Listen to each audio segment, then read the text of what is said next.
Welcome to exam task.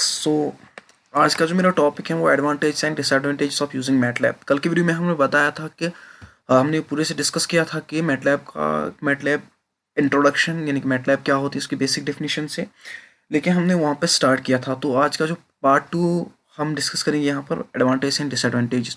So guys, अगर आपने कल का वीडियो नहीं देखा तो डिस्क्रिप्शन लिंक है वो जाके आप एस करो या प्ले लिस्ट इसके लिए हैं वो भी आप एसेस कर सकते हो, वीडियो देख सकते हो। तो चलिए दोस्तों वीडियो को स्टार्ट करते हैं मेरा टाइम वेस्ट किए हुए। तो अगर आप चैनल पर नए हो तो चैनल को सब्सक्राइब करना, वीडियो को लाइक कर देना।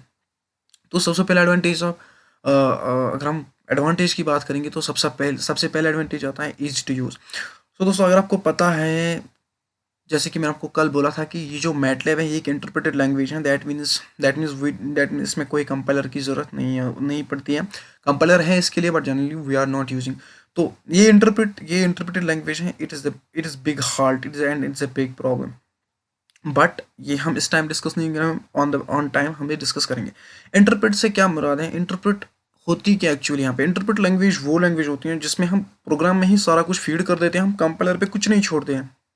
फॉर एग्जाम्पल अगर आपने सी प्रोग्राम किया होगा, हम लिखते हैं यही से x is equal to 2, y is equal to 5, then simply z is equal to x plus 5। तो हमें कंपाइलर की तरफ नहीं लेता, ये हमें डायरेक्टली रिजल्ट दे देता है। ये इसका मुराद है, मतलब ईजी टू यूज़। यहाँ पर हम इंटरप्रेटर को यही हम कंसिडर करते हैं। सो ईजी टू यूज़ इसीलिए है क्योंकि एक तो इंटरप्रेटेड लैंग्वेज हमें कंपाइलर की ज़रूरत नहीं पड़ती है, और दूसरी बात इसमें क्या है, जो भी हम इसमें कोड लिखेंगे वो हम ईजिली से बिल्ड कर सकते हैं, मॉडिफाई कर सकते हैं, क्योंकि इसमें बहुत सारे ऐसे बिल्ट इन प्रोग्राम है जिससे हम क्या करते हैं, अपना जो प्रोग्राम है वो हम इजीली मॉडिफाई कर सकते हैं, जो या हम इजीली एग्जीक्यूट कर सकते हैं लार्ज प्री रिटन प्रोग्राम। तो ये जनरल डेफिनेशन है ईजी टू यूज़ की।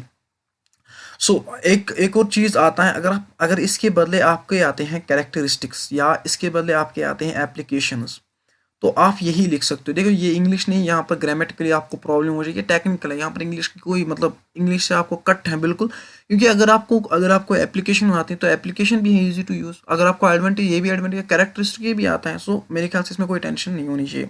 सो let's move towards our second part, और we can see second advantage now. What is second advantage? That is not platform independent. ना platform independent से क्या मतलब है? प्लेटफॉर्म इंडिपेंडेंट दैट मीन्स अगर आप एक प्लेटफॉर्म पे एक कंप्यूटर प्रोग्राम रन करते हो, वही प्लेटफॉर्म मतलब वही प्रोग्राम किसी और प्लेटफॉर्म में, but platform in the sense ये नहीं है कि अगर आप मैटलैब की मतलब ये मैटलैब के सॉफ्टवेयर में आप प्रोग्राम रन करते हो वो जावा में चलना चाहिए, नहीं।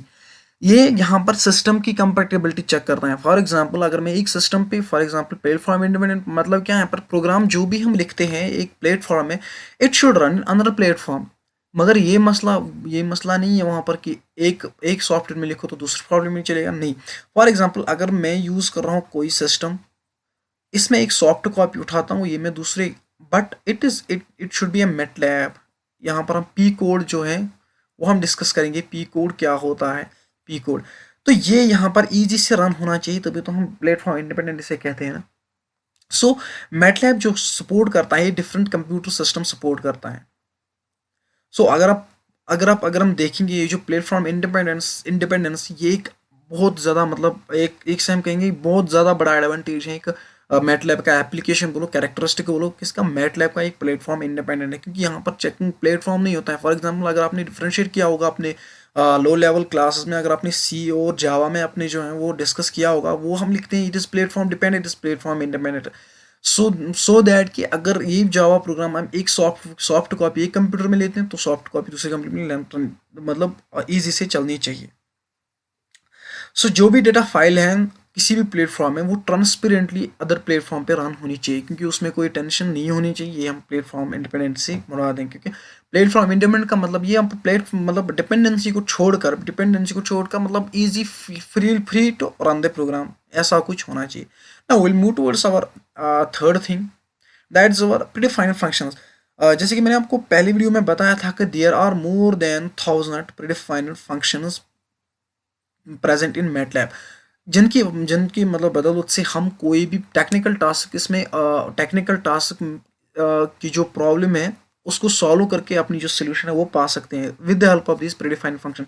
और इसका मतलब मकसद क्या है, ये हमें एक ग्राफिकल पॉइंट ऑफ व्यू से अगर हम देखेंगे, GUI ग्राफिकल यूजर इंटरफेस ये बहुत ही ज़्यादा अच्छा बनाता है as the MATLAB is concern.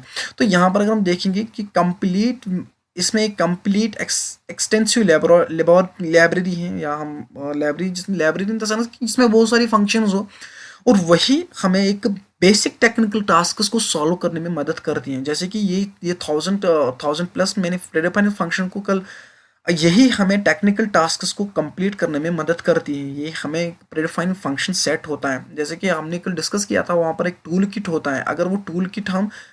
अगर वो हम टूल किट डिफाइन भी नहीं करेंगे, अगर हम इस टूल किट को छोड़कर भी अपना जो प्रोग्राम है वो इजी से रन कर पाएंगे, क्योंकि यही मसला है कि प्रीडिफाइंड फंक्शन जब आती हैं तब हमें टूल किट की क्या ज़रूरत होगी, क्योंकि हम जो टेक्निकल टास्क कंप्लीट कर रहे हैं वो with the help of these functions हम क्लियर कर रहे हैं।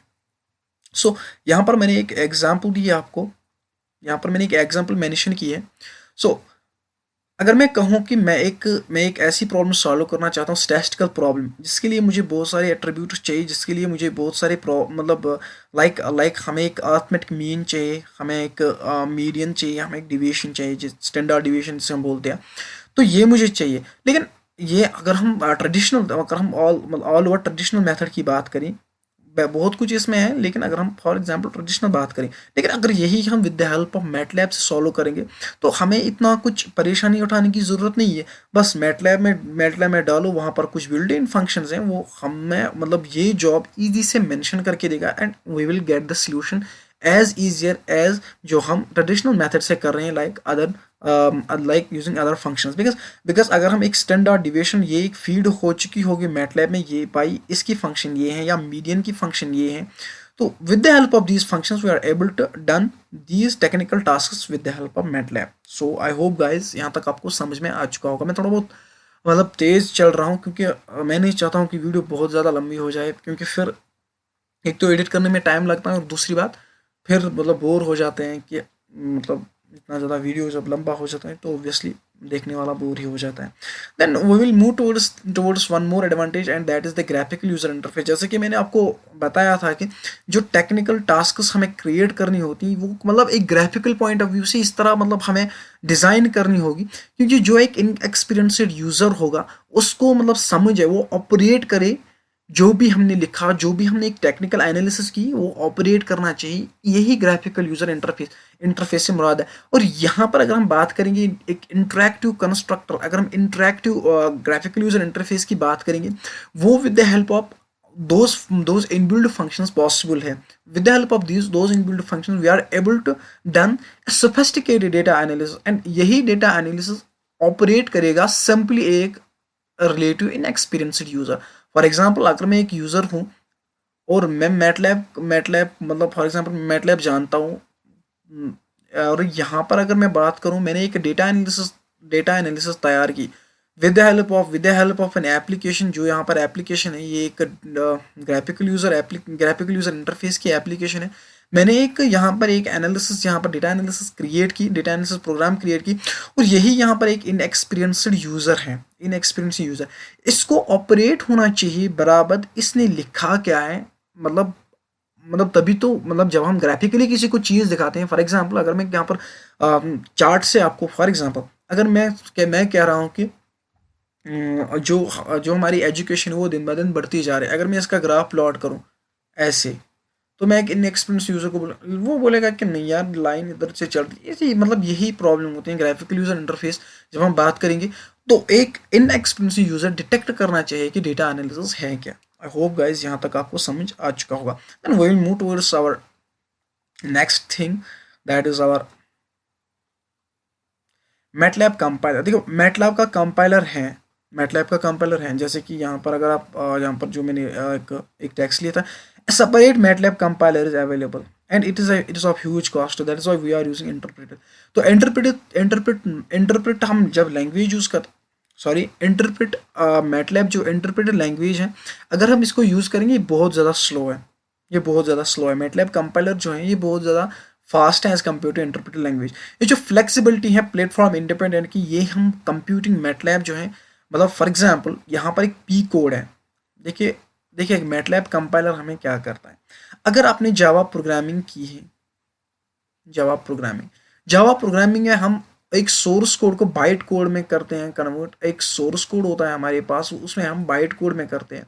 वैसे यही सोर्स कोड मैटलैब में पी कोड में ट्रांसफर मतलब ट्रांसलेट हो जाता है, या आई मीन से कन्वर्ट हो जाता है पी कोड में with the help of this compiler. And this compiler is able to done an operation जिसमें हम एक सोर्स कोड को पी कोड इंस्ट्रक्शंस में मतलब कन्वर्ट करते हैं। यही पी कोड फिर मैटलैब को समझिए, एक पी कोड है, ये स्पेशल कोड है जो कि मैटलैब को समझ आता है। हर एक को अपना अपना इन्वायरमेंट होता है और हर एक को अपना अपना इंटरप्रेटिंग कोड होता है, और मैटलैब को अपना पी कोड होता है। लेकिन अगर हम बात करेंगे जहाँ पर एक अनफॉर्चुनेट मैंने लिखा है, एक अगर हम इसकी बात करेंगे, जो इंटरप्रेटेड लैंग्वेज है ये बहुत ज़्यादा स्लोअर है rather than compiled language. So compiled language is much easier and much faster than interpreted language. ये डिसएडवांटेज हम बोल सकते हैं अपने हैं मैटलैब की। अब हम बढ़ते हैं डिसएडवांटेज की तरह। ये तो एडवांटेज हो गए। अगर हम ऊपर जाएंगे, फर्स्ट ऑफ ऑल हमने डिस्कस किया था इजी टू यूज़ क्या होता है, फिर इंटरप्रेटेड, वही पे इंटरप्रेटेड लैंग्वेज भी आ गया। प्लेटफॉर्म इंडिपेंडेंट, ये क्यों प्लेटफॉर्म इंडिपेंडेंट है वो भी हमने डिस्कस किया था। प्रीडिफाइंड फंक्शंस कितने हैं इसमें, ये भी हमने डिस्कस किया, एग्जांपल लिए हमने। Then we move towards graphical user interface. एक मतलब ग्राफिकल पॉइंट ऑफ व्यू से हमने समझा है कि एप्लीकेशन क्या है इसकी। Then we move towards the MATLAB compiler. हाँ, सेपरेट मैटलैब कंपाइलर है, वो पी कोड में कन्वर्ट करता है। Then we move towards our disadvantage. So the अगर हम बात करेंगे मेजर टू डिसएडवांटेजेस, क्योंकि मैंने दो बुक्स को कंसल्ट करके ये लिया है, तो दो बुक्स में यही आता था major two disadvantage. Let's talk about these two disadvantages. So पहला डिसएडवांटेज जो है, अगर पहले हमने बताया कि ये जो मैटलैब एक इंटरप्रेटेड लैंग्वेज है, देन आफ्टर सम टाइम एक सीक्वेंस मैंने बनाई, क्योंकि मैं नहीं चाहता हूँ कि डिस्ट्रैक्शन हो जाए। मैंने एक सीक्वेंस बनाया, मैं लास्ट में कह रहा हूँ आपको, जो मैटलैब है एक interpreted language and it is slower then the compiler language. Simply it is slower in the compiler language, जो कि मैंने यहाँ पर अगर आप देखोगे, जो कि मैंने यहाँ पे मेंशन किया है, it is slower then the compiler language. This problem can be, एक अगर हम इसको मतलब सॉल्व करना चाहते हैं, अगर हम इसको सॉल्व करना चाहते हैं, सो हम we can simply build a compiler for this, so that interpreted language वहाँ पर नहीं होगी। जो हमारा स्लोअर टाइम होता है वो हम इजिली से कंपाइलर लैंग्वेज से क्लियर कर सकते हैं। आई होप गाइस यहाँ तक आपको समझ में आ चुका। तो first disadvantage, it is an interpreted language, therefore it may execute more slowly than the compiler language. So this was the first disadvantage. और यही डिसएडवांटेज अक्सर मतलब ये पूछा जाता है कि देखिए मतलब मैं एक स्टूडेंट हूँ। अगर मैं बात करूँ, मैं एक स्टूडेंट हूँ, और मैं बहुत ज़्यादा कंफ्यूज हुआ था जब मैंने पढ़ा। देन यहाँ तक जब मैं आया, मुझे लगा था ये इंटरप्रेटेड लैंग्वेज है बहुत ज़्यादा फास्ट है एज़ कम्पेयर टू कंपाइलर। लेकिन जब मैंने देखा कि पी कोड यहाँ पर, ये पी कोड बहुत ही ज़्यादा फास्ट है, तो that means obviously it makes faster compiler as compare to interpreted language. तो यहाँ तक आपको समझ में आ चुका होगा, ये इंटरप्रेटेड लैंग्वेज जो मैंने आपको ऊपर बताया कि, और कंपाइलर लैंग्वेज भी मैंने आपको बताया, और ये कंपाइलर लैंग्वेज का एक पी कोड जनरेट करता है। यही पी कोड बहुत ज़्यादा फास्ट होता है as compare to interpreted language. I hope guys you understand this point. Then we will move towards another disadvantage, that is इसका जो कॉस्ट है वो बहुत ज़्यादा है। अगर हम अदर लैंग्वेज और अदर सॉफ्टवेयर की बात करें, इसका जो कॉस्ट है वो बहुत ज़्यादा है। It is 10 times expensive than the conventional C और फुटरान। जो हमारा सी होता है या फुटरान की लैंग्वेज कंपाइलर होता है, उसके मतलब अकॉर्डिंग अगर हम जाएंगे, इट इज़ 10 टाइम्स मोर। अगर फॉर एग्जाम्पल अगर हमारे पास 10 रुपीज़ में आता है एक सी कंपाइलर, 10 को फिर से मल्टीप्लाई 10 एंड मोर, वो हमें एक कंपाइलर आ जाएगा मैटलैब का। तो ये थे इसके मेन दो disadvantage.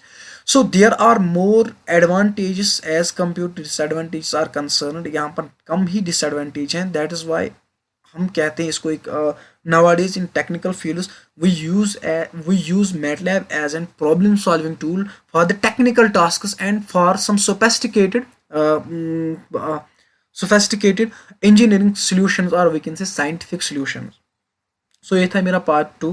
Hope guys you like this video and please subscribe this channel. और गाइज अगर इसमें कोई प्रॉब्लम है, फॉर एग्जांपल मैं इस वीडियो में भी कह रहा हूँ, मैं मतलब कोशिश कर रहा हूँ खुद पढ़ने की और आपको लिटिल बिट आपसे लिटिल बिट वो शेयर करने की, लेकिन उसमें बहुत सारी मतलब प्रॉब्लम हो सकती है, इसमें एरर्स आ सकते हैं, तो वो एरर आप मेंशन कर सकते हो मेरी कमेंट बॉक्स में, then I will definitely resolve it. अगर इसमें कोई गलती होगी आपकी वजह से मैं भी सीख जाऊंगा, मेरी वजह से आप सीख जाओगे। It should be full duplex communication, that means I am communicating with you, you are communicating with me with the help of comments. So guys, I hope you like this video and hope you get these points, and inshallah we will move further towards data types in MATLAB, and we will finish this MATLAB soon inshallah. Thank you दोस्तों, and please and please channel को subscribe करना ना भूलना। Thank you दोस्तों, have a nice day to all of you.